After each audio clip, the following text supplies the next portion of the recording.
Okay. Good evening, ladies and gentlemen. I go by the name of Dan. This is Sugapepper. Now, karibisheni sana. We are a little bit late. I think since most of us are tunaishi hapa, tunaona tuko na jam. Love traffic. Traffic leo imetulemea and a few other shida hapa na pale, so we apologize for coming in late, but at least we are here. So today I have a very special guest. Mimi nishaji introduce. So yeye wacha introduce, atuambie ni nani, ametoka wapi, anafanya nini, na leo ametuletea mazuri gani. Kama nimeoa ama sijaoa. But it's very important. Yeah, it's important. Yeah, kwa watu ndio watu wasikufuate. Unajua saizi while you're introducing yourself, your status is very important. Yeah, very important. Very, very important. Sasa unaweza ongeza hapo ma MBE, CGH, MP. Nitaongeza tu hata kama sijui unaongelea nini, nitaongeza tu. Ama commander in chief. Ama commander in chief of the armed forces. I'm waiting to Anyway, we thank God we are here. Though kumekuwa jam time and all that, tunashukuru Mungu. The most important thing ni we thank God. My name is Byron, Cornel, Uma. Najua hiyo Uma watu wengi wajuangi. Wanataka tu wanajua tu Byron Cornel. Cornel. But my name is Byron Cornel Uma. And I work with HLC TV as a reporter and a host. I host HLC Mtani, and we're introducing a new show that is Reggae Vibes. Oh. Yeah, we're introducing a new show. So come on, if you are reggae, kupale, manze tune in every Friday from 10 p.m. Tunakuletea one of the hottest gospel reggae show. Oh, so it's unique. It's a gospel reggae show. Okay. Hakuna mtu anafanya. Kama umeshasikia mali kama kuna gospel reggae show? Not really. So that is unique. That is being unique. Yeah. That's good. I come from Siaya County, although I've been living in Busia County for a very long time. Okay. Yeah. So now that you've mentioned reggae, let me ask a question, because I believe 90% of reggae music is about, something, kuspread the word, nini. Ndio kuna zile zenye sasa zinaonganga juu ya the other vice, marijuana and all that. But I believe most of them zinaonganga juu ya scriptures and all that, because I believe most of those guys are. What is your take? Gospel. Okay, you are talking about reggae. Okay, reggae mimi naweza sema ina depend unaichukuliaje. Because kwanza unajua watu wanakuanga na impression like kama wewe unasikiza reggae, you're using drugs. But definitely that's not true. Because you see, wanasemanga like intelligent people, they listen to reggae. If you listen to reggae, that means you're intelligent. That means you're intelligent. Because there's this song that says like, you don't have to have rastas to be. You don't have to maybe that. Yeah. You don't need to have dreads to be called a Rasta man. That exactly. So if you are a reggae fan, that means you're intelligent. Yeah. I hope nanipigia makofi mapanzo. So actually, it depends on the message of the reggae. Because unasikia mtu like kuna mafans wa Gregory Isaac. If you listen to Gregory Isaac, the lyrics itself, if kama wewe ni mtu wa mapenzi, utapenda huyu jamaa. If you listen to Don Campbell, kama wewe ni mtu wa mapenzi, utasikiza huyu jamaa. So it depends. There's so many reggae songs that talk about life. Kuna ingine mtu anazungumzia tu life experience yenye amepitia. Yeah, so it depends. Kuna culture yana yake wa kuimba wazee zake sasa ni culture sasa ni hao watu. Ndio kuna zile ziko na message nzuri, kuna zile zinaongea juu ya vitu vingine. Ndio maana maboys, unajua kwanza maboys wanapenda kusikiza reggae like tunafaa tutoke kwa ile like ukisikiza reggae you're using drugs. Unaona? Like kama unatumia kwanza sasa hii kuna nyingine sijui inaitwa shashi. Kama unatumia shashi lazima usiposikiza reggae shashi ingi kwa kichwa. Hiyo mentality iko. Hebu jiulize kama ushaiona mtu mahali jamaa anatumia drugs, ukienda kwa hizi mabase jamaa anatumia miraa, alafu nasikiza Evelyn Wanjiru, nasikiza Christina Shusho. Ushasikia mahali ngumu sana. Yani wanataka like if you listen to reggae at hiyo shazi then ingekuwa kile. We have to get out of that mentality. Yeah, kabisa. Yeah, there's some good in reggae other than just smoking weed and kukula miraa. Yeah, exactly. So now you've told us you're Cornel Byron. Yeah. And you work for HLC. You have a reggae show, which is such a good achievement. Exactly. For a young man like you. So okay, wacha niingilie HLC kidogo. HLC iko wapi? Unataka HLC ni nini? Mbona tu nataka. Kwa sababu kuna wengine wetu hatujui HLC iko wapi. HLC inamaanisha nini? Like it's an abbreviation. Like KTN is Kenya Television Network. So okay, you want to know where HLC tell us kidogo unajua kuhusu HLC. HLC unajua hata sijakaa sana. Unajua. Na unajua ukiwa hapa nje like ukienda field, ukienda pale kufanya story, watu wameuliza maswali. The first question that unapata mtu anakuuliza like what is HLC in full? Bwana nimejibu hiyo maswali mpaka hata sijui. Unasikia unajibu maswali mpaka hata anyway usichoke kujibu. Sitachoka. So sitachoka.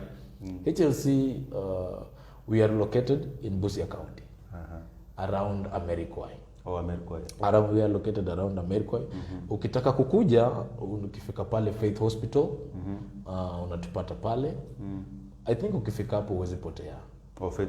Faith Hospital just next on your right, gate number 3. Gate number 3. We are located there. So you can visit us anytime, and you only visit us if you have something for us. Unajua mtu akishajua media usiko pale, sasa yeye anaweza mka asubuhi kesho akuje. He or she has nothing to tell us. So you come there, you can come visit. We have people who just send their thoughts, their feedback about the programs that we air out. Yeah. We also have a number. If you want to give us a feedback, maybe kuna zile programs unataka to air, unatuma tu message alafu sisi tuna air. Yeah. Okay. Because we are here to transform lives. Actually, HLC we transform lives. So that's the motto. That is our main agenda. To transform lives. Tukiona unaenda huku sisi tunakurudisha huku. Okay. Kabisa. That's good to hear. Exactly. So now you've said you're from Siaya County. Yeah, I'm from Siaya County. And you've come to Busia County. I've lived in Busia. You've come to Busia County to live. You were born here. Because actually I'm also from Siaya County, but I was born here. You were born here. Yeah. So ni kama tu tuko kwa ile kiatu moja.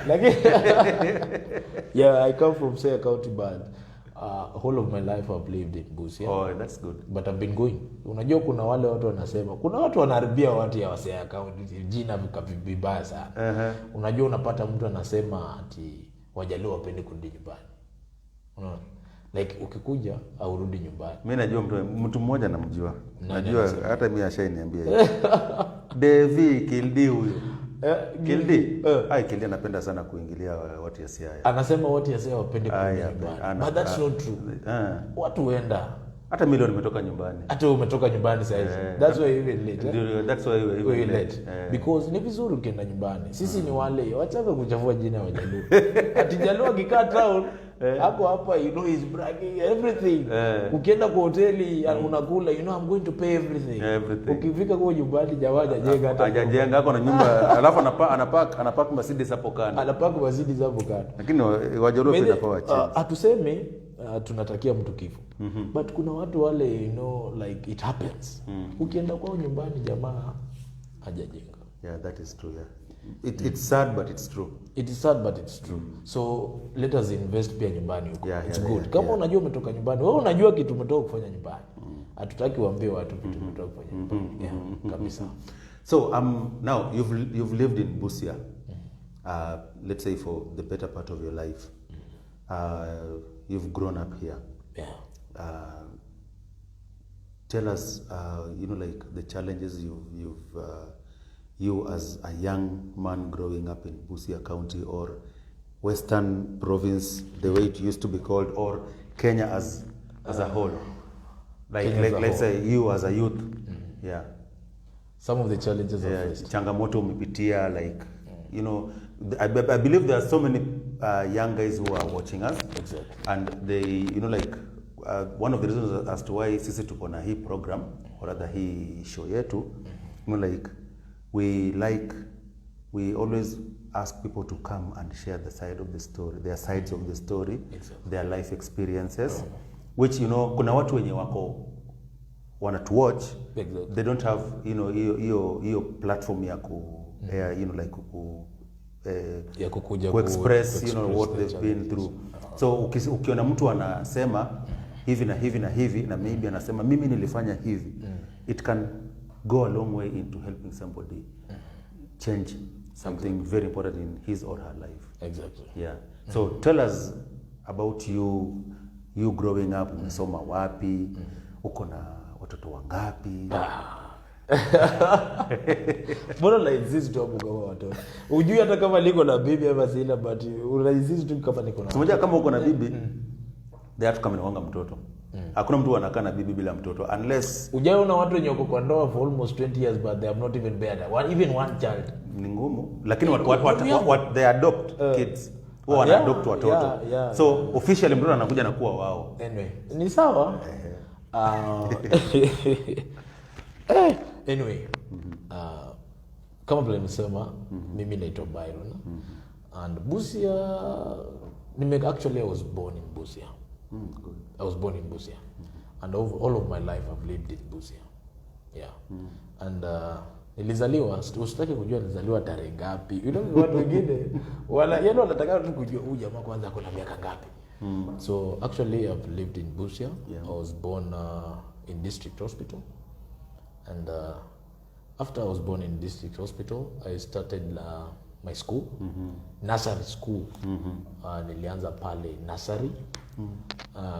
After nimetoka nursery, unajua wazazi wetu sijui mbona wanatutupaga tu kwa mashule tu, wanatutupa tu kwa mashule. So after nimetoka nursery, nikaenda YMCA. After nimetoka YMCA, nikasoma nikasoma YMCA mpaka class 2. So after class 2, nikaenda St. Kevin. St. Kevin kwanza ndo shule ilikuwa imetoka. Unajua shule ikikuja town, kila mzazi, mimi nataka tukipeleka watoto wangu huko. Mimi nataka tukipeleka. So you know you are a kid. Mzazi akisema wewe kesho shule nyingine, hakuna kitu utafanya. Unaenda tu kwa hiyo shule. So ukasoma St. Kevin. So nikasoma St. Kevin. Nyinyi mlikuwa candidate wa kwanza? Ama wewe ulipata kama utakuwa endelea? I think St. Kevin ndio ilikuwa inaanza. St. Kevin ndio ilikuwa imeanza. So tukaingia St. Kevin, nikasoma mpaka class 5. So class 5 ndio sasa life history. Yaani sasa ndo nikaanza kuona experience ya life wakati nilifika class 5. In class 5, actually I lost my dad in class 5. When I was in class 5.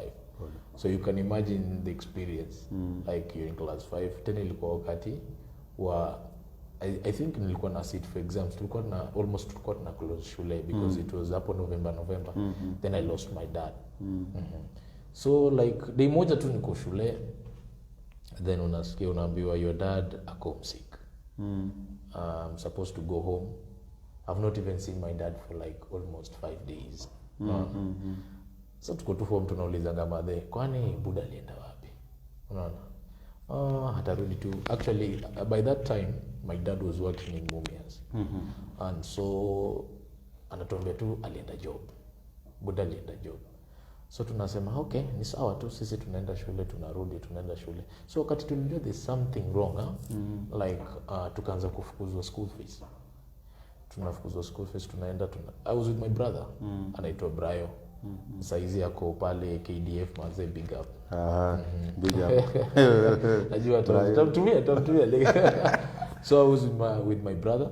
Actually yeye ndako mbele. You know the funny thing, I'm the last born. And we only 3. And I'm the last born. It's good, you feel good to be a last born. Yeah. Nyinyi ndio mnapewa share kubwa. Hiyo sijui kama sisi tunapewa shares kubwa. So tuko pale home, nasema anyway, mom tumefukuzwa school fees, tunarudi, naambia okay, your dad is going to be back. So one weekend I used to play with my friends akina Riga na kina Ray, tulikuwa tunacheza football pale home. Tulikuwa na compound nzuri, iko na uwanja. Tunacheza football. So wakati tulikuwa tunacheza football, mzee akakuja. Alikuwa kwanza alikuwa amebuy tu gari hivi, amepaka, akakuja kapaka hapo nje ya gate. So unaona mzee yako ndani pale ananiangalia tukicheza football. Unajua obvious unajijazia. Mzee anataka kitu. Maybe amekuja kupiga kitu kwa sababu ilikuwa mchana, kitu masaa 8 hivi. Amekuja kuchukua kitu, anataka nimletee, unaona? So he's just staring at me. Mimi nikasema, let me go and ask him. So kufika pale kwa mlango, kujaribu kufungua, kugonga, akateremsha kioo, but he's not even talking to me. Unaona? So ananiangalia, tunamwambia, mzae ajui mimi bana football inaniwacha huko. So I went back to play football. So tunacheza, alikaa hapo for almost 30 minutes kwa gari tu. Akiniangalia. Unaona? So akatoka, akaingia kwa hao. Tena kwa hao, I think alienda ku rest for some time. So after alitoka kwa hao, tena akarudi, akaingia kwa gari, akaishia. No. Sasa the next on Monday morning, me with my brother, tena tukarudi tena St. Kevin. No. Sasa hiyo siku kufika kwa gate tu hivi, wanafukuza watu school fees. Hiyo siku we were allowed to get in. Tukaingia. Anikajua mzee kumbe alikuwa amelipa, unaona? Alikuwa amelipa na tunashukuru Mungu. Sasa wakati tulianza kuona like my dad kumbe alikuwa msick. Alikuwa sijui, unajua hizi head structure, sijui kichwa ilikuwa imefanyikaje. So I think a friend. Unajua, and that's why I'm saying we should be very careful when we are choosing our friends. Yeah, very very careful. Because I think a friend of his akamwambia, you know what? My dad, actually his name is Gabriel Oma. The late Gabriel Oma. You know what? Ebu enda. I have a friend of mine anaweza kutibu kichwa. Unaona? So akampeleka. The funny thing ni akampeleka Uganda. Unaona? So after umempeleka Uganda kutibiwa, wakati alirudi kama amekewa bandage kwa kichwa. Sasa tukashindwa mzee ameenda akapigwa ama kitu gani imefanyika. So tuko tu home tumetulia. Alikuanga sana Manchester fan. So unajua hiyo siku Manchester inacheza, mzee hata haongei. Unaona? Yaani hayuko vile huwa anakuwa kila siku. Sasa tukasema anyway ni sawa.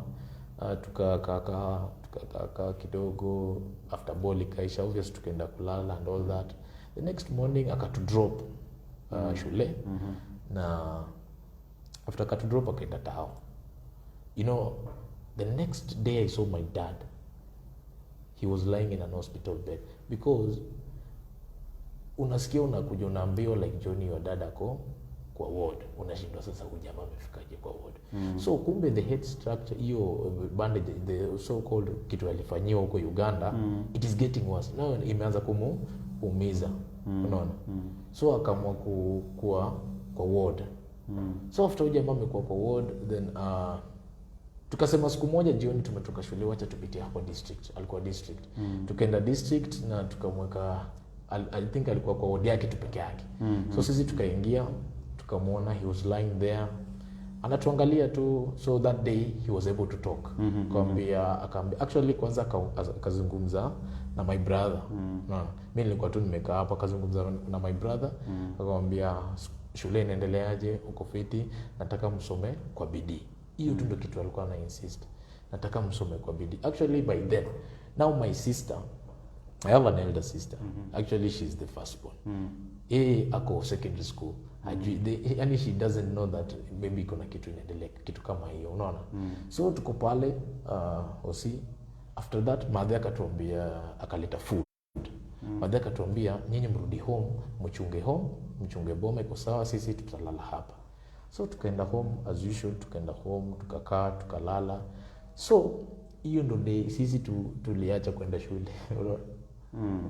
Because the next morning tuliacha kwenda shule juu mi yani ukiwa kwa shule unafikiria how is your dad going on, no yani life yake inaendeleaje, unaona.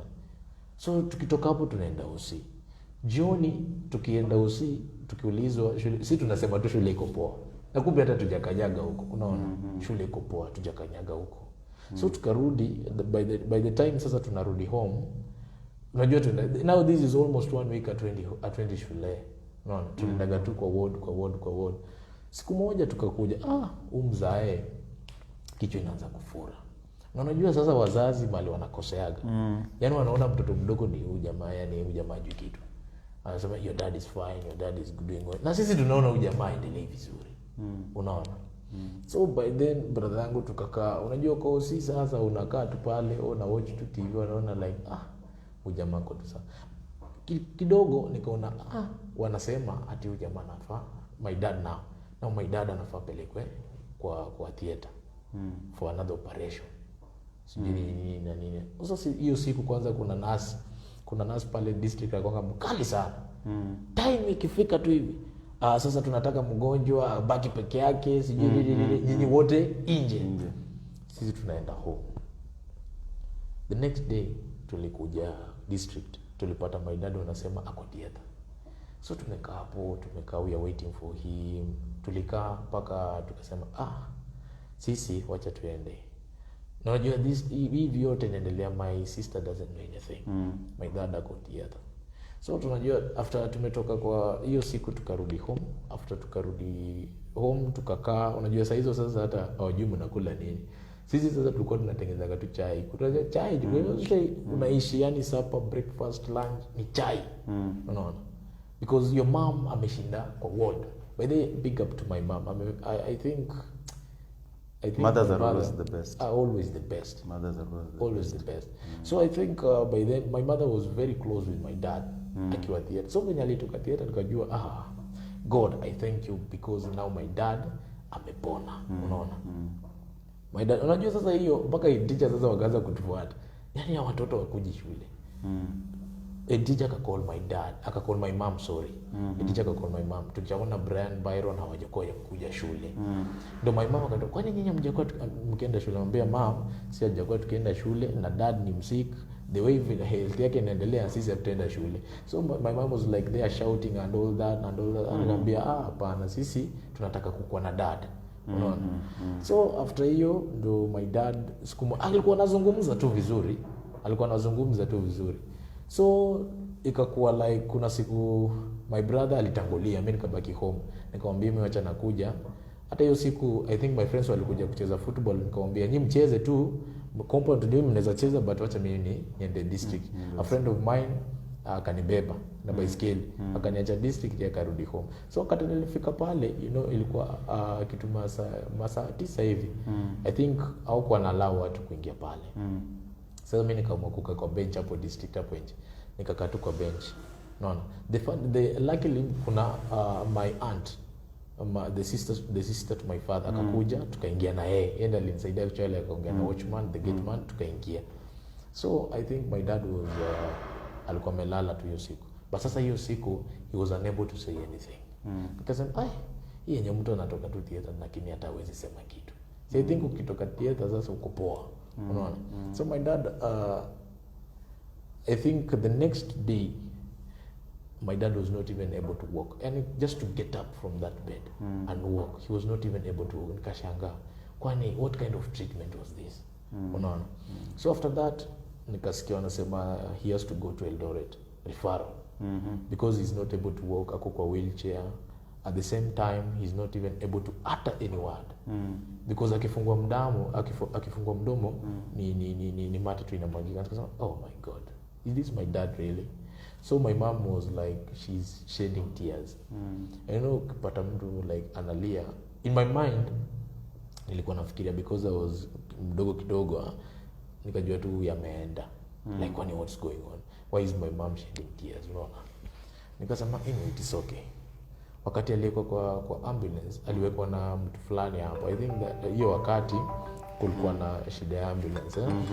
So ndo akawekwa kwa ambulance. Thereafter wakaenda to Eldoret. Sisi wengine tulibaki, some relatives of mine wakakuja home. kukana sisi at least watuchunge, unaona. So one night tukiwa na those relatives, nasikia wanaanza kupiga nduru. Ilikuwa kitu saa 11 asubuhi, wanapiga tu nduru, watu wanaanza kuja nikasema kwa nini? So the funny thing, unajua uzuri nilikuwa nimejua watu wengine wanapiga simu ati kwa Kijaluo Omotho. Nikasema this is my dad, ameenda. So nikabaki, imagine nililia unasikia, alafu unajua uko mdogo, ili unajua uko mdogo ukipoteza ni ngumu sana ulie. Ngumu sana. So and unajua wakati my dad died, wakati my dad passed on, my sister does not know anything. And with that time baada kwa Kakamega, alikuwa anasoma Kakamega Shibio St. Agnes Girls High School. Alikuwa hajui kitu. So the next morning naona my mom, wakati walikuja na gari, watu sasa wamejaa kwa boma. My mom walikam na gari na mwana amebeba clothes za my father, amebeba kwa mkono, analia. And tunajua kinye mimi ningefanya ni kwenda tu kukaa na my mom. Kukaa tu naye. My brother ndio yeye amelia hata siku anajua kwa wapi. So the best thing I could do ni kwenda tu kulala. Me I was just sleeping. No. So that's how I lost my dad. And sasa unajua maisha challenge inatokea like you've lost your dad. You've mume prepare the burial nini, mshamzika. No. But sasa now the challenge comes in, like, you know, everybody, you know, people promise you like we are going to make sure that these children, you know, they are going to go to school. They're never going to lack anything in their life. No. But sasa unapata the same people that are saying that they cannot even support you. They cannot even support the wife, leave alone the kids, the wife. At least when you show that, you know, this wife now, she has 3 kids. Wote wako shule. No. Maybe she was just a housewife, not a working wife. No. Kitu kama hiyo. How is she going to cope up? Atapata wapi school fees ya kupeleka hao wanafunzi 3 shuleni? Unapata. So my mom, I think wakaanza tu like the relative now, what relatives, so my dad wakakuja and you know, my dad, I think he was a hard working man. No. Akakuja wakachukua kwanza lori ya kwanza. He had lorries 3 za kubeba mchanga. Hii ni Busia. Unaona, wakachukua kwanza lori ya kwanza. Unaona, wakachukua lori ya pili, wakachukua lori ya tatu. Now hii personal car hii kwanza unajua hiyo, hata unajua hiyo Bugari nilipanda the last time wakati wanatutoa sasa nyumbani kule in our rural home, wanatutoa na turudisha hapa town. That is the last time nilipanda hiyo gari na niliona na macho yangu. Hivyo ndio hiyo gari ilienda. So nikasema hizi ndio vitu tunaona kwa movie. You know, hizi ndio vitu tunaona kwa movie. Like kitu mimi siku hizi nasema like sasa hizo unajua mwendi shule. Ujue hata mzazi wako anakufunza kivipi. That's what I'm saying. A big up to mothers. They are the best because unajua amehangaika na sisi for a very long time. Imagine from class 5 mpaka vile sasa niko. Yeye tu. Na watoto 3. My sister tangu amaliza high school aende college. My brother the same, amaliza. You know the funny thing, my brother ataenda college. Alimaliza tu high school ndio akapata opportunity akaingia KDF and we thank God. But sasa challenge inatokea like nilienda after St. Kevin. I think sasa wakati rudi shule wakanishift. My mom akanishift akanipeleka Victory. So Victory nikasoma Victory kwenda kufanya my class 8, nikatoka nikaenda kufanya class 8 township. But because I think she was now looking at the coast. Unaona? Akanipeleka township nikafanya my class 8. My class 8 nikapata opportunity nikaenda kusoma secondary school St. Matthias. My bro I think alikuwa anasoma Brumba. So hiyo time unajua sasa hizo ujue hata school fees mother anatoa wapi. Unasoma tu. Wakati niliingia St. Matthias, my best and all that, nikaingia on form tu, nikakuwa na some friends of mine, tulisoma nao township, tukaanza kucheza rugby. So we have been playing rugby mpaka vile nikamaliza form 4. And unajua uzuri ya rugby, people say that rugby is a game of hooligans. Okay, me always take it as that is a game of, yani hiyo ni kama UFC. Anyway, people say rugby is a game of hooligans. But what I can say is that rugby is a game meant for gentlemen. Are you listening to yourself? That's what I can say. Are you listening to yourself? Rugby is a game meant for only gentlemen can play rugby. Because if we imagine a situation whereby you're in a field, and your player you've been hit umegongo, you're like, man, you jamana tamani kumua, but you calm yourself down because it's a game. Now rugby is meant for gentlemen. Okay, let me just give you an assignment. You go look at people who play rugby. Look at their life. Leave alone is vitu kidogo the previous cases we have heard of some players, raping and all that. But look at their life. No.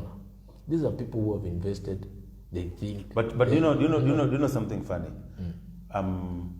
Mujua, from my point of view, rugby is one of the worst games ever to be invented. because I believe rugby.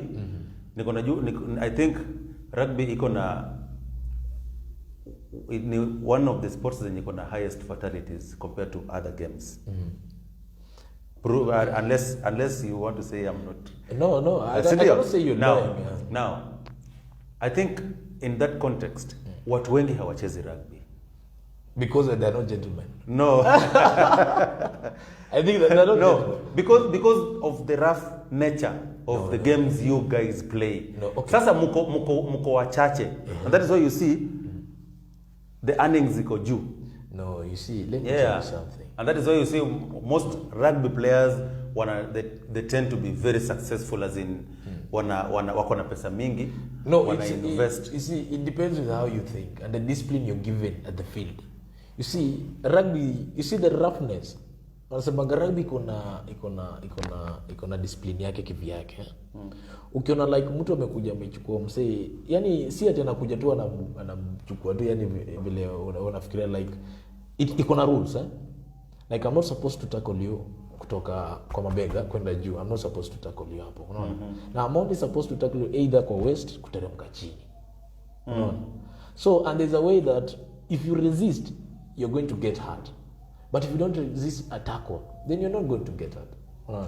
So these are just some of some short accidents. Hizi zinakuwa tu ajali. Like unajua tumekuchukua, then landing tumeland vibaya, then mistakenly nimekugonga kichwa and all that, but hizo ni vitu za kawaida. But then we say that we say that rugby ukipata bruises and all that, hiyo ni kama, yani tunasema, my coach used to say bana, hizo ni kama tomato sauce. Chukua unalamba ni okay. So hiyo ni kama tomato sauce. Because we have had people who get hits. Unaona kama vile uko hivi. Ukipata mtu kama mimi, yani unani hit but inani make I'm strong. Unajua ukipata hits 1, 2, 3, you're becoming stronger than the way you are. So wakati tukaingia rugby, unajua shule pale. Then now the element at total kwa, if you play rugby you're rude. Sasa walimu wasema you always rude. In fact, are you playing rugby? They judge you if they hear you're playing rugby. Washa kujudge. Kuna mali washa kuweka. You are very rude. Unaona? But that's not the case. But sasa uzuri, coaches wetu walikuwa wanatuambia, Clement Otieno, alikuwa anatuambia like you cannot play rugby. Kwanza alikuwa anachoose wale watu wanapenda kusoma. Kama unapenda tu kusoma na kuchukua, unajua ukiunganisha rugby na masomo, my friend, you're going to go far. But ukiunganisha rugby na bangi, utachizi. Definitely you're going to go mad. Because if we imagine a situation where you're playing rugby. After playing rugby, those hits umepata unaenda unatumia drugs. Now after using drugs ukirudi kwa field, these are some of the cases now you forget even rugby has rules, then unagonga mtu vibaya, then pass on. We have people who pass on by the way field. So after high school ndio nikasema hii hustle. By then niliacha kuomba my mom pesa nikiwa form 2. Form 2 tukiingia form 3. Nikaja kuomba my mom pesa, nikasema in town my dad used to have lorries za mchanga. And there's some few people I know wenye wako na lorries za mchanga. Wacha niende mimi niaso. So we used to go pale Teso, tunachota mchanga, uko pale juu unaweka, ukifika kwa site unateremsha. So ni kama, and you're in form 3, you've not even done your form 4 examination. So all of my time nilikuwa pale kwa mchanga. Unatoka town ukienda huko Teso? Tunatoka na gari. Tunaenda pale Teso kwa mchanga pale kwa mto. Tunaweka mchanga, tunakuja tunatoa kwa gari. Unajua sasa uko na yaani unachoka. By the time unafika jioni, ukienda kulala hivi unasema, God, is this me? Like seriously, if my dad would been alive, kwani ningekuwa nafanya kazi kama hii? Unaona? Hizo ni question maybe unaanza kujiuliza. So ukiwa pale manze, unajua youth wengi siku hizi kama hakuna mzazi asipokupatia hakuna kitu unafanya. Unaona? But there's always another option. Mzazi akikupatia, you go look for your money. Unaona? Kama ni mjengo, by then napenda siku hizi kuna vijana wengi siku hizi wanafanya mjengo hata anatoka kwa a rich family. But unamwona kesho kwa site na kipao, anataka job. Kama ni kukoroga, kama ni kubeba matofali, kama ni kusudi kupanda juu na simiti, ako pale. Anataka kufanya hiyo kazi. Unaona? So tukafanya hivyo my bro pia akajoin mchanga. So hivyo tulikuwa na hustle, ukipata maybe hata so 4 kwa siku kwa sawa. Kesho at least you can buy your own sandals, ubuy t-shirt yako. At least mzazi kidogo amestruggle na nyinyi for a few years, wacha sasa yeye pia aweze kutulia. Unapata? So after that nikamaliza nikasema sasa at least mpaka mzazi wake siku moja tulikuwa kwa hao tumekaa akasema nimeinua mkono. Kama mmemaliza shule nimeinua mkono because ndo nikaanza kufeel kweli my mama alikuwa na struggle kutulipia fees. Sasa tunajua the struggle she was going through. So siku moja niko kwa room ndio sasa nikaanza kufeel the pain of losing my dad. Unaona? So nikajipata tu I'm shedding tears. Then I'm shedding tears like now it's like I'm mourning my dad afresh. Because nilikuwa pale mdogo hata sikuwa nasikia. Unajua watoto wadogo wasikia giucho. Wait until you grow. That fatherly love hakuna. Then iko siku nikasema the next morning bila hata mtu kujua nilienda kwa grave ya my dad. Nilichukua tu pikipiki nikamwaga mafuta nikaenda kwa grave ya my dad. Then nikafika pale nikasema this is my dad grave. Sema okay, nikakaa pale nikazungumza naye kidogo then nikatoka. Unaona? Then nikaishia. Luckily enough wakati nilirudi kuna best yangu mwingine kwa duka anaitwa Dan. So tulikuwa tunakaa naye, msee akakuja tuna opportunity like kuna opportunity ya shule mahali ya kole LD. Unaona? Nikasema sasa nikasema kila kitu nilikuwa nafanya nilikuwa naambia dad niongoze. Like dad niongoze. Kila kitu nafanya dad hebu niongoze. So actually mimi kwanza I think from form 4 vile nilikuwa nasema tu after nimetoka kwa grave my dad kila kitu nafanya niongoze. I think my dad has been leading me. So nikapala nikasema kama nikishule nataka kwenda nitaenda tu. Hata kama sikupita mtihani mimi shule nitaenda. Unaona? So nikapata opportunity nikasema let me go. My mom akaofa kunilipia school fees ya first semester.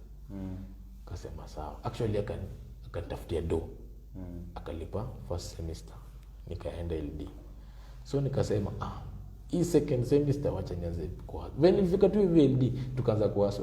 Tembea kwa street lazima tutafanya nini? Tuende tuuze gikomba pale. Piga zidi 5 5 6. And luckily unajua mimi vitu kama hizo sikuwa najua kama naweza fanya. Ukiwapa buzi unasema best yangu ataniona. Huyu atapita ataniona nikipiga hapa kelele. But ukiwa in another town hiyo utafanya. Ujui nini. That's why nasema if you want to be mtu aliniambia pale like if you want to maybe upgrade in life ama big enda town yenye ujulikane. Town mtu akujui. Toka comfort zone yako. Okay like unajua ukitoka hapa hakuna home. Hapa hakuna sijui mama. Hapa sijui hakuna nani, sijui utapitia hapa ukuje chai. Like you on your own, like utaenda, you work your you know, I don't know if I can say because you see nikipitia Arnold Schwarzenegger anasema like you should work your ass off, you work it off. So you know you go and work so that you can get that money. So unauza kama hata nikuuza njugu tu hizi tuliuza ili upate at least pesa ya rent. My mama anasema ulikuwa unalipa nyumba aje? Nikamwambia mama usijali. Mimi nilikuwa tunalipa hao. Wakati pesa iliisha. Wakati pesa nilisema nilienda kwa shule and I deferred. Akasema pesa imeisha. My friend pia kadifaa. Pesa hakuna. Tukaamua sasa kuingia kwa hustle. Bana tulitembea streets za LD kutafuta kazi. Hakuna mtu anataka kupatia kazi because kazi hiyo waje nikwambie ni connection. Hakuna mtu anataka kupatia kazi. Only a few people wanaweza kuemploy. But wengi wanataka kujulikana. Tuka-apply, tukatupa makaratasi kila mahali, sijui wapi, KTS, supermarket and all that, nini bakery, hizi makampuni ziko mob sana. Unaona? But hakuna mtu. Wanakuambianga tu ukisikia tu kienda kupeleka makaratasi mahali mtu anakuambia we are going to call you. Sahau. Enda tutafuta kwingine because hiyo kupiga simu like umepatiana namba hautaona hiyo simu. Hautaona hiyo simu. So that has been my life experience. Na bado nashukuru Mungu hata wakati niko na HLC hivi najua God atazidi kunipeleka far. Amen. That is quite an experience. Okay, nashukuru Mungu I've never experienced that, but I always know that losing any parent kama wewe ni mdogo, it is very tough. Inakuwa very very tough because unajua hakuna mtu atakwambia like ile sauti ya baba unafanya nini hapo, hakuna imeisha. You just get used to listening to your mother. Yeah. And kuna wale wazazi wenye wako strong, anajua like mzee ama mama ameniacha na hawa watoto, I have to live for them. But kuna wale wenye wana give up. Ndio unapata sasa ni pengine kunywa haba, Exactly. Which is never a good example to kids. Yeah, exactly. Yeah, but it also depends with what your achievement or what you wanted to achieve in life. Niko na kaka pengine mama Byron anakuwa anasema like si tumeshajenga nyumba, mzee ako na magari, ako na kagari kadogo, maybe tunataka tufanye hivi na hivi na hivi na hivi. So I believe she was looking at achieving what mzee was supposed to have achieved. Now unfortunately enough, which I'm sorry to say this, akunaga watu wabaya, especially wakati mama amebaki mjane, kama watu wako kina bwana. Those people, they are very unajua wakiona unaendelea wanaanza kurudi karibu, wakiona kuendelea wanaanza kuharibu. So mimi nikamwambia like I even told this is what I say for myself, that day nyao wase watarudi na wanipate kama niko pale kwa baba. Let them just be ready for anything. Because I cannot allow you to come back, And so you mean because we don't know your intention. Tangu lori iende watu wako kina mzee hawajai shughulika kukuja ama hawajai hata kuja kuona watoto wa kijana wao wanaendelea aje? Those people hawajai hata kanyaga ndani ndio ati Mungu mmoja imeingia. They have never. Wow. I know the funny thing, like wengine wakitembea wanasema kijana ya fulani tumesaidia wewe kijana, unaona sasa hivi vile yako sijui, unaona sasa yule mwingine unajua ameingia huko bwana, sisi ndio sasa what are these guys saying? Ujue hata mtu amepitia, hata mtu akisikia ukisema maneno kama hayo. But then what I can say, if you lose a parent, never ever depend on relatives and all that. Kama ni dad umepoteza, depend on your mom. Kana mom. Kama ni mama umepoteza, kana mzee. Lakini ati relatives and all that sijui, kwa those people when wanasimamanga like kwa microphone say we are now going to make sure these kids wameenda shule, wamepata kila kitu wanataka. No, we are past that. Squeeze hiyo hakuna. No, you on your own. After matanga, the moment coffin imeenda chini hivi, you are on your own. Kila mtu ametoka kwa hiyo boma. Watu wametoka na maneno yao. Hakujenga, hatukukula vizuri. Baadaye kuna watu kuna watu wanakuja kwa vile kila mtu anakuja na intention yake. Anakuja kuangalia huyu jamaa alikuwa amejenga hii boma aje. Unaona? Mwingine anakuja kuangalia nyumba ya mama iko aje. Nyumba yako mwenyewe iko aje. Huko na nyumba ambao wamekujengea tu hapo hiyo siku mabati na manini na nini. Haya, mwingine anakuja tu catering. Umlitupikia chakula aje. Wengine wanaitaka ukipiga chakula wanaita chapati kabalagala. Ati unajua tulikula tu kabalagala. Sasa zingine mimi husema afadhali Waislamu. Unakufa leo, unazikwa, then si lazima uende ule. you can just like nenda shughuli yako. Kabisa. Hakuna mwenye atashughulika ati pale tulipikiwa kabalagala, sijini walikuwa disorganized, catering ilikuwa poor, hata mimi kukula. Sasa wewe ulikuja kuzika au ulikuja kukula? That is very wrong. That is very wrong. Yeah, that is quite a story. So now you said you deal with youths. Yeah. Me by the way upenda kuongea. Tell us about that. Me, you see, me naongea na vijana like naona life nimepitia. Like kuna ule kijana maybe pia amepitia life kama hiyo. Unapata?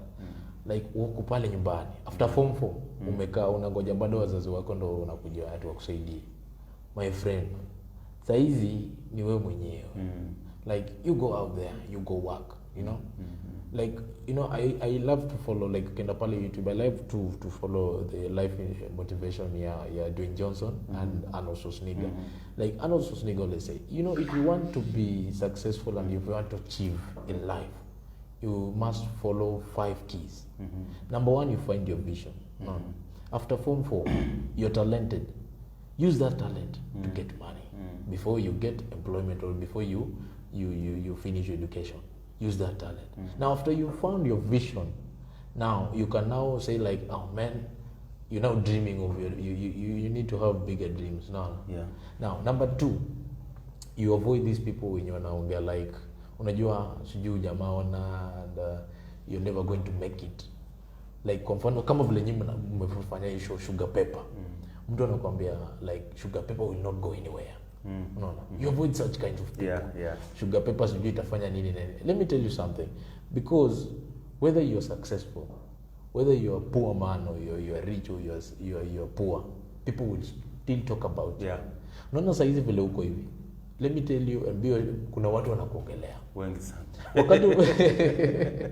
Wakati utakuwa na pesa, people are still going to talk about you. Whether negative or positive, people are still going to talk about you. And someone told me that, you know, if people don't talk about you, then you're doing nothing in your life. Yeah. Ukiona tu pale kwa mtaa, wewe usikiage jina lako. At is Byron, my friend, you go and strategize. Go and do something so that people can start talking about you. Then utajua, oh man, I'm doing something with my life. I'm making an impact. I'm making an impact. I'm making a step. Unajua mtu hawezi kuongelea kama kuna kitu nafanya. Ikuwe ni mbaya, ikuwe ni mzuri. Mmoja pia mtaweza kuongelea. Utakosa kuongelewa kama umekufa. Because you don't have anything to say, you don't have any moves to make. Exactly. So you are dead. Lakini moja once you're breathing, you are interacting, definitely lazima kuna something will come up. Exactly. So that's what I tell my boys. Mimi nikutana na boys ambia like hata ukiangalia some wakati na run show ambia mtu like, you know, if you ukidepend kwa mtu, then if you depend on people's promise, unajua people are going to promise you. Like people are going to promise you as you know, I'm going to do this and this and this for you. So if you depend on people's promises, then you're useless. Hiyo ni mtu because hizo ni vitu lazima kwa kitabu. If you depend on people's promises, hujawaambia vizuri. No, if you depend, in fact I can even repeat it. Hata sasa liangalia vizuri. If you depend on people's promises, then you are useless. In fact, you're not even useless. You're very, very useless. If you depend on people, because people are going to promise you.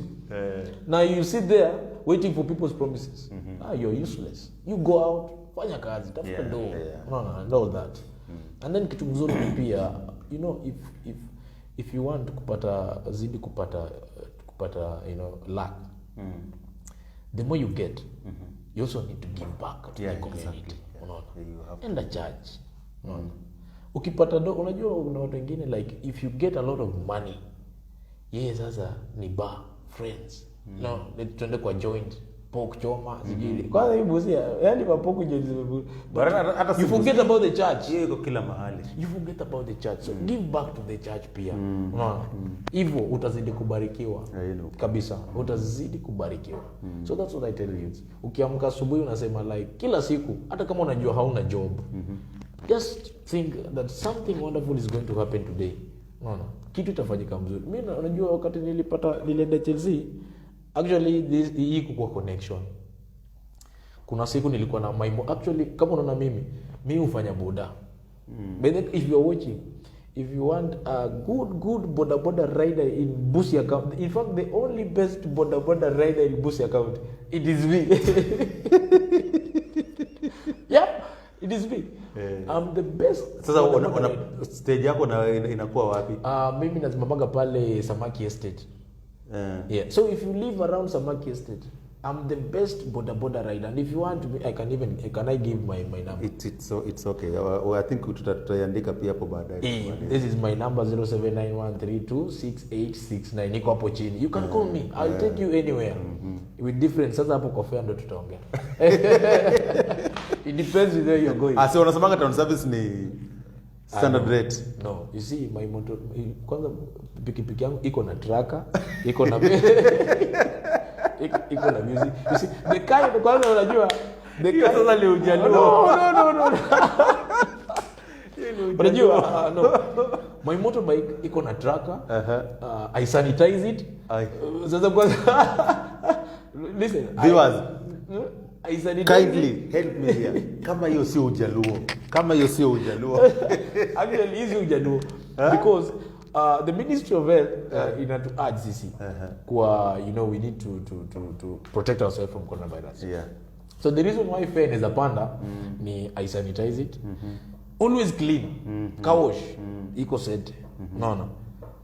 The kind of nini unakalia. Iko sawa. Ile ukibounce kwa uko sawa. Yaani uko kwa ile level bado ulikuwa umekaa. Number 4. You una storytell. Ukifika town umepata kila habari. Hebu imagine mwanahabari anakubeba kwa pikipiki. Unapata kila news. Unapata kila news unataka. All the gossip. No, not gossip. Unaharibu. But most news zinakuwa gossip. No, kuna zingine zinakuanga facts. Like kama majuzi kuna jamaa aliua. Kuna jamaa aliua mtoto wake kiunyama kabisa. Paka alikuwa na attempt kumuua bibi yake. Unaona? Busia hapa? Yeah, Busia. Ili happen hapa America hapa. In fact, that's what I'm saying. We should go back to God. Itabidi turudi kwa Mungu. Na huyu jamaa, the funny thing ni huyu jamaa, he is a youth. Imagine a youth. Jamaa ako na a very humble family with a wife. The wife already, she is expectant with 2 kids. Then you attempt to kill these people. What are you going to gain? So aliua mtoto ama ndiye attempt? So aliua mtoto wake wa miaka 3. Jamaa hujasikia story. Jamaa alifunga mlango, alirudi akafunga mlango, akaitisha mtoto wake kitabu, akatoa list, akaandika list ya watu yenye anafaa uwe maji. Akaandika list almost over 20 people wameandikwa pale. So the wife akachukua kisu, akaenda pale kwa vyombo, akatafuta kisu, akaenda kwa wife. Kwanza wife ndo alitangulia kumdunga. Wakati alidunga wife kwa chest, wife kujisupport na nini, akatoa. Wakati alitoa akamdunga kwa kichwa. This other side. Very painful. Wakati alimdunga kwa kichwa, sasa wife akaattempt kuprotect mtoto wake. Akachukua hiyo kisu akadunga mtoto. Mtoto sasa huyo miaka 3 mwenye alikuwa amelala, akamdunga. The funny thing ni, I'm sorry to say this, but it was very bad because alimdunga mpaka kisu ikavunjikia ndani na katoa matumbo ya mtoto nje. It was very bad. Hapa karibu na America hapo. It was very bad. So wakati bibi alianza kupiga nduru, the neighbors came, wakavunja mlango kuingia ndani. Hapo ndo akapata opportunity ya kuescape. Wakati walitoroka, wakatoka nje na huyo mtoto mwingine alikuwa amebaki. So walikuwa wawili. Mwingine wakatoroka nje, the neighbors wakawasaidia. So the neighbors wakaamua kuvamia jamaa mog nini kumkatakata. But I think polisi walikuwa karibu, wakakuja wakamchukua sijui kumpe. Sasa unajua venye walifika Tanaka Hospital, tena daktari on hearing the story, daktari wakakata kuattend kwa huyu jamaa. Wakasema wewe unaua mtoto? Sisi mwenye anataka kutibu. So that's how that man died. By the way, he passed on. The following morning wakati tulikuwa tunafanya story pale America, mse akapass. That's a sad story. So vijana, tafadhali turudi kwa Mungu. Ikiwa ngumu, wacha turudi kwa Mungu. Because you see, these cases that you're hearing right now, in Kenya ni vijana wadogo sana. Kijana amechukua ameenda ameua familia yake yote. Unaona? Kijana anarudi shule, in fact I think coronavirus has really affected our boys. Ime-affect kabisa because kijana anarudi shule. Imagine that boy mwenye alirudi kwa shule amebeba panga, kisu, ameshapen. He's going for the deputy principal. Imagine that must have been because moja okay, set na support mtoto that is in discipline. But moja kuna kwanga na ile point yenye moja just like maybe let's kama wewe you've been through a lot. Unaona? And then there is this teacher you always feel like he's looking down on you, you know, like kitu kifanyika tu ni Byron to the office. Yani anything ni Byron. You are used as an example and that is a bad example at that. Anakutumia mpaka kwa speech yake kwa parade. Usikue kama okay, na set na support na nina support huyo mtoto chenye alifanya. That was bad. It was criminal. Unaona? But ni chenye naweza sema pia ni wale wenye wako juu yetu, wazazi, walimu, unaona? They also have to look at things from a different because yeye pia nafaa jue there was a point in time alikuwa mtoto. Si ndio? Na hata hivyo yeye pia ako na mtoto. Now how would he feel akisikia ati daddy mwalimu ananiambianga hivi, mwalimu ananifanyianga hivi. You know, like any parent would feel bad. Exactly. Unaona? So pengine unapata mtoto anaona like everybody's against him. Amwambia baba yake ama mama yake hajafanya kitu. Mama pengine ana support deputy. Chapa huyo kijana kwanza vizuri, anasumbua kwanza kabisa. Sema kwa na watu. By the way, I know hiyo situation inaweza kuwa situation nyingine mbaya sana. So they also need to find ways of handling watoto. Fine, kuna ile point unachapa mtoto. Leave it at that. But mmoja sasa ikifika mahali sasa unaona mtoto anaona ni kama amesukuma kwa kona. Wazazi wako against yeye. The school is against yeye. Walimu against yeye. You know, like everything is against him. Kwa sababu unaona siku hizi inafika point yenye mpaka mtoto mdogo ana commit suicide. Me what I can say about that is tafadhali wazazi wacha tukae na watoto wetu. You know, it does not matter how old you are. Like right now you're from Siaya. Maybe umeenda pale umekaa na mzazi wako. He or she can still advise you what to do. Yeah. No matter how old you are. Yes, you're old enough to maybe decide or, you know, just make conclusions and kunajua vile unaishi. But ni vizuri sana mzazi wako akikuwa karibu na wewe. Yeah. Unaona? Unajua, let us not only blame these boys because our parents too are to be blamed. Kuna wazazi wengine ujui like mtoto wako kwanza asubuhi amefanya nini. Ametoka wapi? Amekaa na kina nani? Exactly. Haujui. Huyu jamaa una like ukirudi jioni you're from work, huyu jamaa si akotoa hapa na watch TV. You don't know what this guy has been doing mchana. No. That's why unapata mzazi mwingine anasema, "Ai, mtoto wangu unatumia bangi." Ulijua, unajua like unalitoa kesa ati mtoto wako aliba pesa. Mtoto wangu si mwizi. Mtoto wangu si mwizi. But hujaika naye. The kind of groups that vijana wanatembea naye si poa. Na sijui mbona unapata like kuna kijana ambaye unajua life yake akiwa shule. Huyu jamaa ni mtu wa Mungu sana. Huyu jamaa kwa CEO. Huyu jamaa kwa praise and worship. Huyu jamaa yani kama kuna kijana uwezi pata amefanya makosa ni huyu. Lakini the moment anamaliza high school, jamaa anatoka huko nje. Anageuka kitu kingine tofauti. Kesho unapata iko down hapa kwa ameanza kufunga rasta.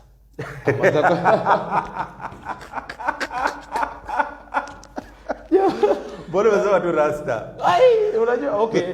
Unajua jamaa ameanza kufunga rasta. But rasta si mbaya. Si mbaya kabisa. Acha nikwambie, unajua saizi aufungi rasta. Uko sawa, you're clean. Lakini kuna ile kitu vijana wanatoka leo shule. Sasa hii ndio wakati yangu kufanya vitu yenye sasa sipo nafanya. Jamaa anafunga rasta. Akishafunga rasta unasema rasta is good, you know, unaweza funga rasta. Kesho unapata jamaa the type of clothes vile anavaa.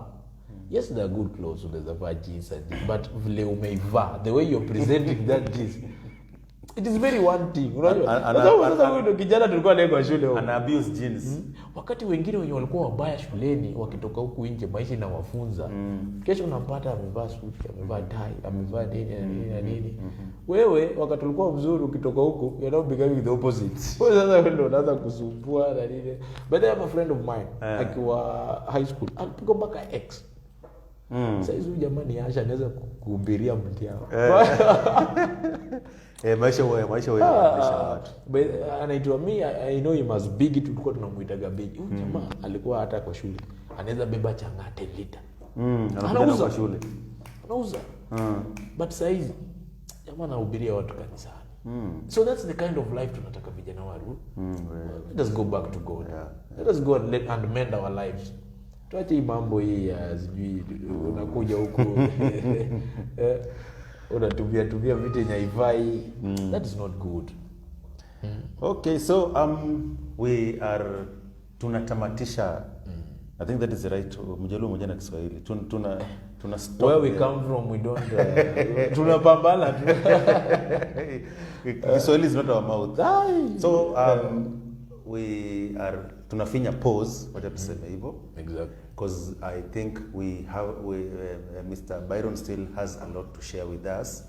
So we are thinking of inviting you again. Now, you know, like at a better time. Yeah. So let's 6 to 7, hata kama ni 7:30.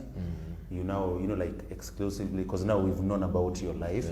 Now you come and talk to us about, you know, the youths you deal with. Vile unawasaidia, the advice you give them, the impact that, you know, whatever you do to them, the impact it has in their lives. And then maybe your future plans.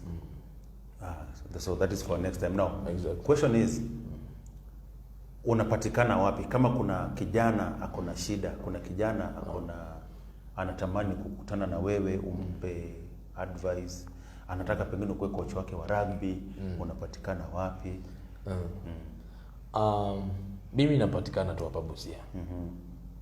Kama vile nilivyokuambia, mimi asubuhi nikiamka saa 11, naamka asubuhi mapema, navaa jacket yangu, navaa boots zangu, navaa reflector na yote, naingia kwa barabara, nafanya boda. After nikishafanya boda tena narudi kwa how I prepare myself, navaa sasa official tie na agency. So ukitaka kunipata maybe Samaki stage, ukienda hapo unanipata.